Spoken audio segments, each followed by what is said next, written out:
The NBA draft is next week, and the Phoenix Suns are prepping as if they have a pick, but they don't. We'll talk about who they've spoken with, who they've interviewed, who they've brought in for workouts, and what types of trades might be on the table for them to get into next week's NBA draft. We'll break it all down in today's Locked On Suns.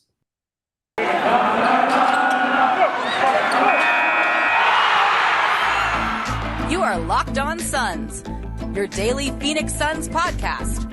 Part of the Locked On Podcast Network, your team every day.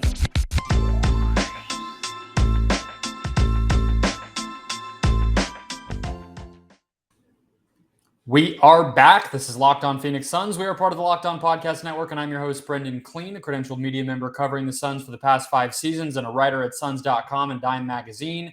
Thank you for making Locked On Suns your first listen today and every day. The draft next week, free agency not too far away, new DeAndre Ayton rumors every single morning, it feels like, so do not go anywhere. If you're finding us on a podcast app, hit subscribe or follow to make sure we're in your feed every day. If you're finding us on YouTube, that's the best way to support the show. Hit subscribe down below and drop me a comment telling me if you think the Suns do indeed get a draft pick. That's the point of today's show, is to give you guys everything you need to know about this year's draft from a Suns perspective as it currently stands, who they've worked out, who they've spoken with, what are all the combinations and permutations that might end up with a pick in their hands and a player in their hands. Today's show, guys, brought to you by Arcade 1-Up. Bring home a slam dunk. Introducing NBA JAM Shaq edition from Arcade 1-Up. Pre-order now to play with legends. Arcade 1-Up is the place for authentic gaming experiences featuring licensed retro games from the golden age of arcades. More from them later in the show, but let's dive in. Here is who the Suns have worked out, and I want to give a shout out to Damon Allred of Bright Side of the Sun, who has been keeping track of this and blogging about it over at Bright Side of the Sun when the Suns have reportedly brought people in. He's been the one keeping track of all of it so that I don't have to. And what I will preface this with, as I list these names and who they are, give you a little bit of background on the types of guys that have been coming in here. Very little gets out of this Suns front office, and I feel like I have to repeat that again. I did it a lot at the trade deadline, did it a lot last summer.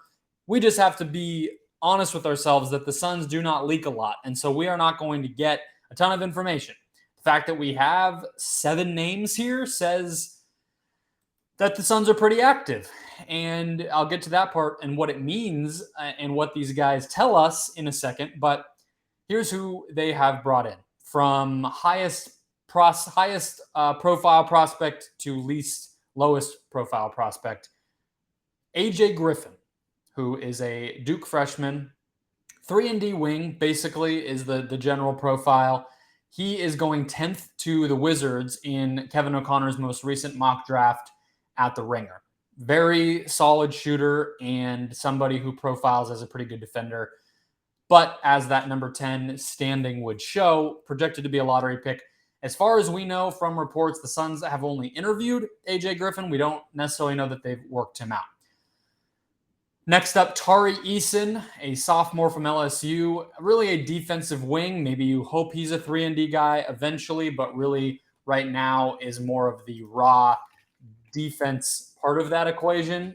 2 years at LSU. He really bumped up as a shooter the second season on 78 attempts. He's a guy that a lot of people seem to be excited about from a Suns standpoint who follow the draft. He is going 16th to Atlanta in Kevin O'Connor's most recent mock. Next up, EJ Liddell, a senior from Ohio State, really a versatile forward, not a big volume shooter, not a big playmaker, not necessarily this elite defensive prospect, but he is 22 and again a senior, so he probably could contribute early on. 18th to Chicago in the most recent Ringer mock draft.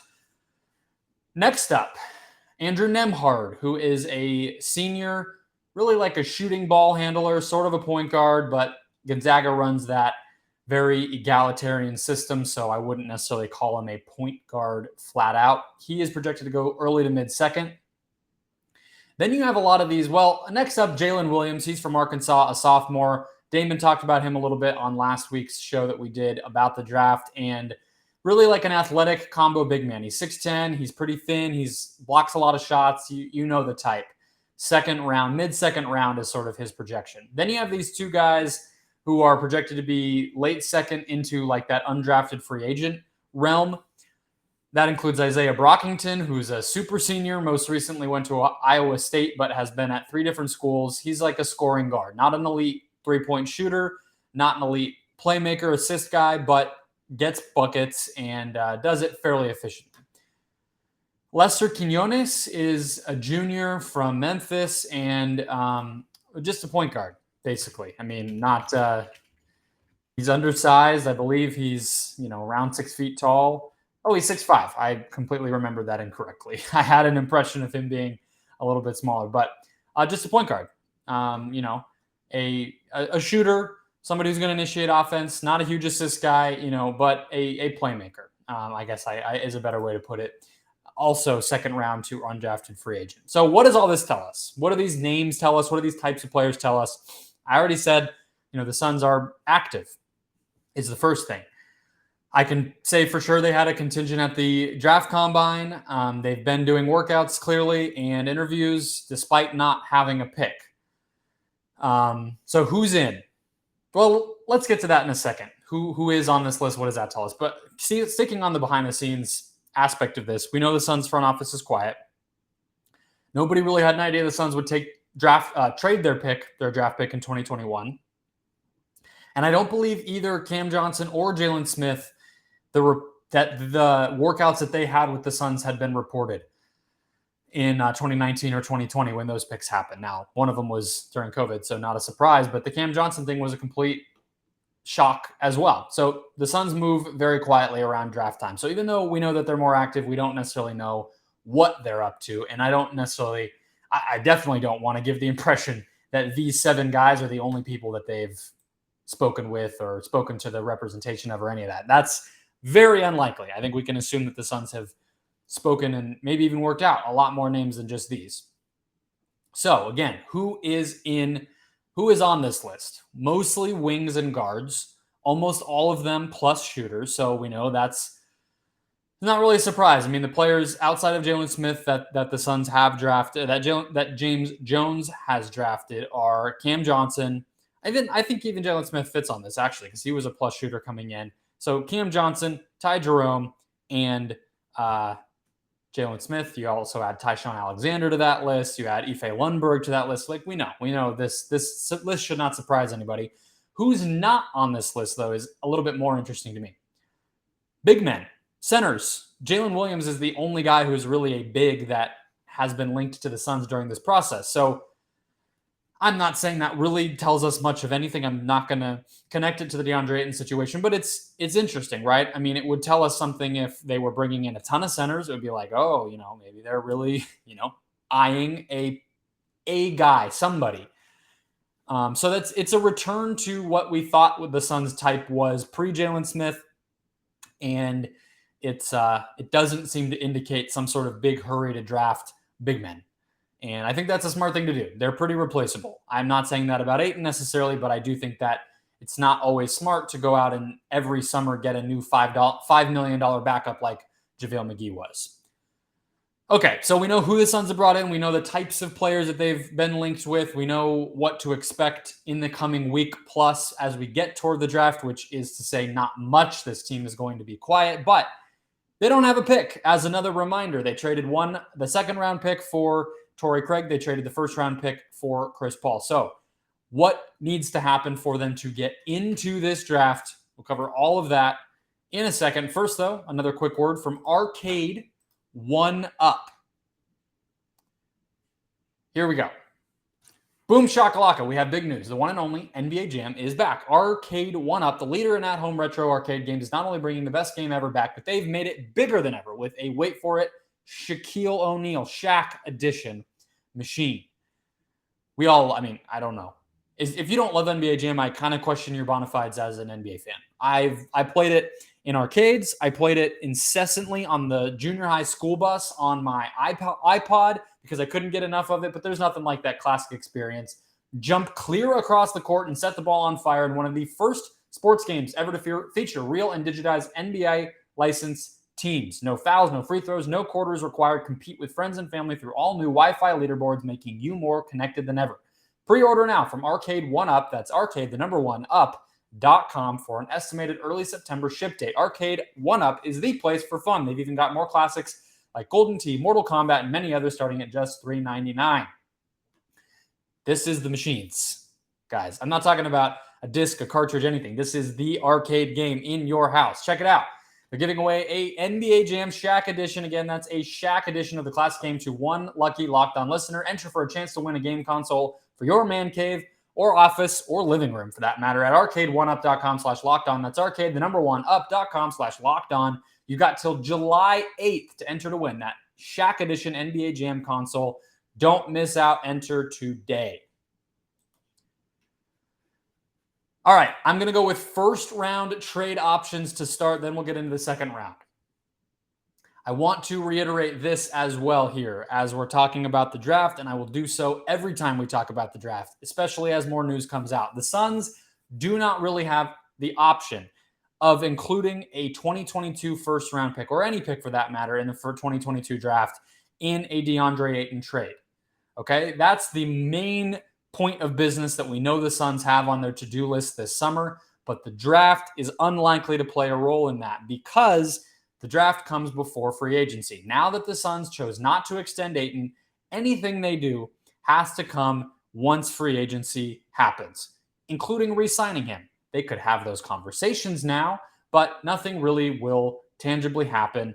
And I think technically it would be tampering for the Suns to talk to Ayton. I'm not exactly sure how that works if it's an incumbent player, but no matter, they are not really able to trade a 2022 pick because the draft will have already happened. And if you arrange something ahead of time, that's not kosher. That's against the rules. Okay? Tampering is what I'm talking about. So with that all in mind, here are two,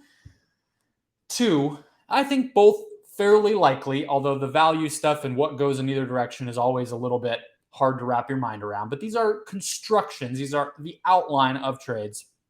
And I think both are pretty realistic.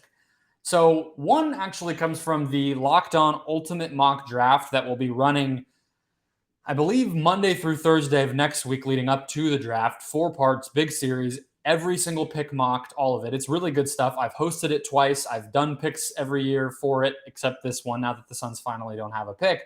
And the deal that happened there included the 26th pick and the, I believe, let me make sure I have it right, the 21st pick, which is Denver. Denver has 2 picks in this draft. One of them is the Suns pick at 30, but their pick is at 21. And that swap, 26 and 21, between Dallas and Denver. So Dallas in that trade offloaded Tim Hardaway Jr., gave up 26, and then took back Will Barton and 21. So they moved up because I guess Tim Hardaway Jr. is thought to be a little bit of a better player than Will Barton, even though they're fairly equal, and that was the difference in value. My idea from a Suns standpoint, pulling from that, would be to send Jay Crowder and Torrey Craig to Dallas and get Tim Hardaway Jr. and the 26th pick. So here's the thinking there. I have a feeling the Suns would need to send more. That's the sticky part of this one. There's no perfect option. These are just spitballing to a degree. I mean, I made sure the deal works. The salary stuff all works, but that feels like the Mavs would probably say no to that. But I do think they save money because Hardaway makes more than Crowder and Craig combined by a few $1 million. And then also, I mean, look, they get Jay Crowder, who is a magnificent fit with Luka Doncic, and Tim Hardaway Jr. is coming off injury. So there's a lot of risk you're taking with that. His contract also lasts longer than Crowder's does. And Torrey Craig could probably play for that team. So I don't think it's a complete non-starter. I think maybe the Suns would have to add maybe a future second to that or something like that. But I don't think it's an impossible deal to get done. Yes, Tim Hardaway Jr. has 3 more years left on his contract. Crowder only has 1. So you'd be doing the Mavs a big favor, giving them an expiring deal, Crowder, who could play for them right away, and Craig also expiring, and taking back that big salary. Maybe that's enough for them to give up a first-round pick. If Miami wants to get off of Duncan Robinson, which he was not really in their playoff rotation much of the season, much of the postseason, and he makes a lot of money. So in that hypothetical world, which isn't very hypothetical at all, I could easily see the Suns, the Heat shopping Robinson. The Suns could, again, Jay Crowder, going to be the centerpiece of a lot of this because he's the highest value player who I think is actually available outside of DeAndre Ayton this offseason. Maybe Chris Paul, but we're not getting into any of that until I hear anything that's even making it close to real. So until then, Crowder's the guy who's going to be able to get them the closest to getting a first round pick. But I don't think I don't think a team would want to give up a first round pick for just him flat out. That doesn't seem likely. And there's not a lot of teams with cap space. So you get a little bit more complicated. This Heat deal would be Crowder and Aaron Holiday, his restricted free agency rights. The ability to re-sign him is really what you're getting because he's about to be a free agent. But that's valuable. You can lock in a good young player on a nice contract if you choose to do so, to Miami. And then the Suns get Duncan Robinson in the 27th pick. So very similar. You're getting, whether the Heat like Holiday or not, I don't really know, but it makes the salaries work. I think he's probably a little bit more valuable than Torrey Craig, so maybe that helps. Crowder's he's going to be somebody who could play. He just was on the Heat 2 years ago. He would play for that team. He would fill the PJ Tucker role if they needed that, or maybe just be another option for them there. And he would be on an expiring contract. So the Suns would take back Duncan Robinson, who has many years left on his deal, and then he probably would be a pretty solid addition to the Suns team. I don't think he really replaces what Crowder does, but I also don't think Hardaway Jr. does. There's not a lot of guys who replace what Crowder does, and you're making that gamble when you go to Cam Johnson. But imagine the idea of a lineup that included like Booker, a center, and then Robinson, Bridges, and Johnson. That's pretty sick in terms of spacing the floor. That's an interesting construct there. What would this mean? So I'm going to do this for the second round deals too, but obviously this type of thing would be a much bigger undertaking. So to me, if the Suns were willing to do a trade like this on draft night, likely having to take back more salary in a deal, it would make it more likely. It would indicate to me, okay, Ayton is probably officially kind of like we should treat him as being gone, because taking on more money would mean that they probably expect to save it elsewhere. And we know what's on the table in order to save money elsewhere this offseason. No real big free agents outside of Ayton right now. And if the Suns are expecting to take salary on in a trade like this, they would probably be wanting to shed it somewhere else, which would make me deduce that's going to be DeAndre Ayton. Or they're going to be just headed big time into the tax. Highly unlikely that the Suns do a Crowder for Duncan Robinson type of trade and a pick, and then keep Ayton and give him a match. That just probably doesn't happen. So it would do all of that. It would also the Suns would just get much younger, and maybe that changes who they would pursue in an Ayton trade. Maybe that means they're more likely to be okay with a veteran. Whereas if they don't get into this year's draft at all, then I would really, as I've been saying for weeks now, advocate for the Suns to try to get a younger player back, at least one in an Ayton trade. If they get one in the draft, maybe in an Ayton trade, they're looking more for vets. That could be a possibility as well. Okay, so we've talked about who the Suns are looking at reportedly and who they could try to target and give up in a trade to get into the first round. Let's close out with the second round. There's actually some interesting options available to them, and we know that they're bringing in second round types of players, so it could be a legitimate thing. First, today's show brought to you by Rock Auto. With so many different trim packages, makes, models, and all that stuff these days, when you're looking for a car, it can be a nightmare to walk into an auto parts store or, heaven forbid, a dealership and expect to get what you need. You're waiting while the person behind the counter orders the parts. You're choosing the only brand that their warehouse happens to carry, and you're stuck paying for whatever they have. You don't get to be picky. You don't get to be choosy. You don't get to personalize the process whatsoever. But rockauto.com fixed that entire process, saved do-it-yourselfers like you and me years ago, and they're still going at it. They are a family business. They've, again, been serving do-it-yourselfers for over 20 years. Their prices are reliably low for everybody, and they have everything you need: brake parts, tail lamps, motor oil, even new carpet for the seats. Go explore their easy-to-use website today. Find the solution to your auto parts needs. And when you're at rockauto.com right now, checking out everything they have for your car or truck, write Locked On in their How Did You Hear About Us box when you make your purchase so they know we sent you. Amazing selection, reliably low prices, and all the parts your car will ever need. rockauto.com. Second round trade options if the Suns do want to get back into this draft. Let's start here. The Suns have 3 guys who I think could potentially be had for a second round pick. But of course, the caveat being they're all players that the Suns don't necessarily have in their long-term plan. So you can't just assume that another team will snatch them up and feel like they are part of their long-term plans, okay?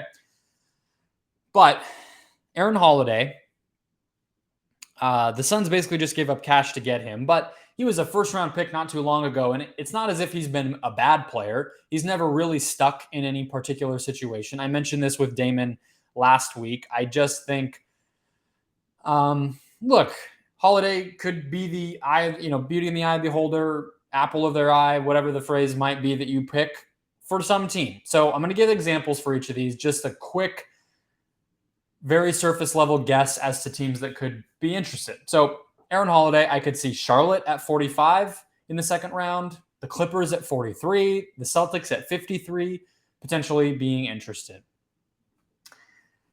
I think campaign for a second round pick is another option here. I think the same teams I just listed, plus maybe Minnesota or Atlanta, those teams who might be willing to spend a little bit more on a backup point guard if they feel like they're closer to really being a factor in a winning team.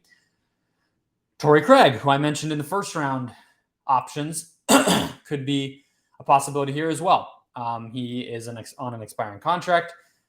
As I've said, I could see Memphis at 47, the Pelicans at 41, or more likely 52 being interested. I think Craig has the least value of these 3 players, but I also feel like you have to keep in mind the Suns traded 2 seconds to get Torrey Craig at this year's deadline.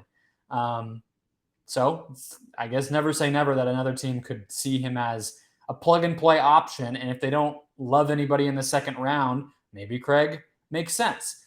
The last option here, and this could be added to any of these players, but it's also an option you'll see happen in the second round of the draft by itself, which is to trade a future second rounder to a team who has a pick this year and get their 2022 pick. The reason that those trades happen, the place that it makes the most sense is teams that are at or already in the tax.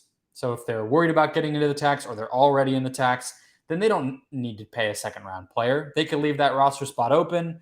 They could, at least if they're going to be spending the money, get somebody they know can contribute. There's all sorts of ways to do it and reasons that it makes some sense. Maybe roster spots. Some of these teams who have been bad for a long time or have a lot of good young players like Memphis, Minnesota, Charlotte, these teams that have a lot of interesting young talent, they don't want to have to cut somebody. So they might give up their second round pick just so they don't have to make a decision. I believe the Timberwolves have 3 second round picks this year, and they were less than $1 million under the tax this season. So that is a hefty salary.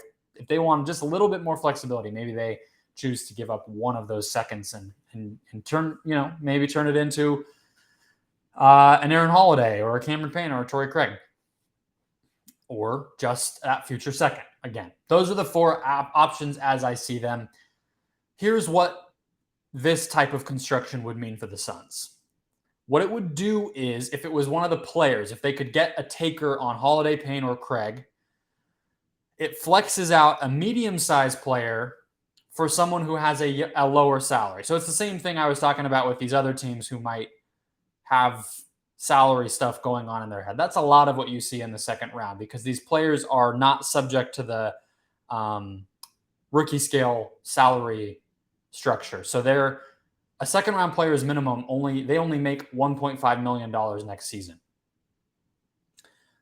So you could imagine that might be desirable for a team. It also would be desirable for the Suns to turn their medium-sized players into someone who's on a little bit of a lower salary. For instance, bringing in, let's say they flip Holiday for the 45th pick, or let's say the 53rd pick, Boston.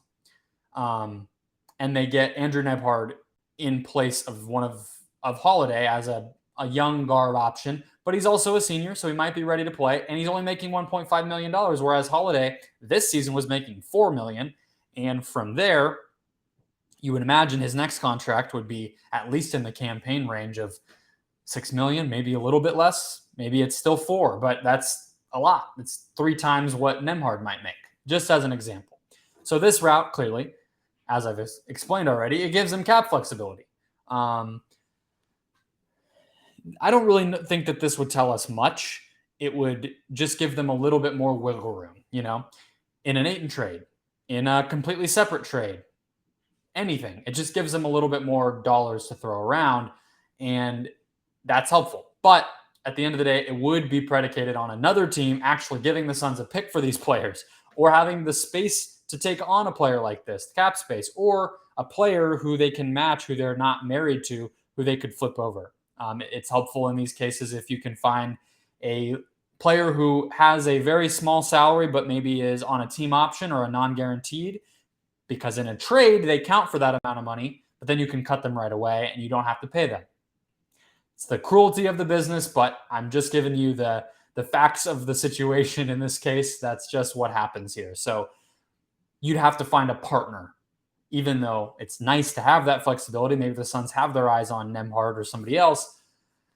You have to find it takes 2 to tango. And of course, that's the hard part. That's where we are right now. Draft day, just 9 days from when you are listening to this. And it's just going to come faster. There's going to be trades between now and then, maybe not Suns trades, but the NBA offseason really kicks in as the finals wind down. So that's what we all have to look forward to. And I'll be on top of all of it every single day for you. So a big thank you for those of you making Locked On Suns your first listen here on this Tuesday. And now, go make Locked On NBA Big Board your second listen to keep up on all things NBA Draft league-wide.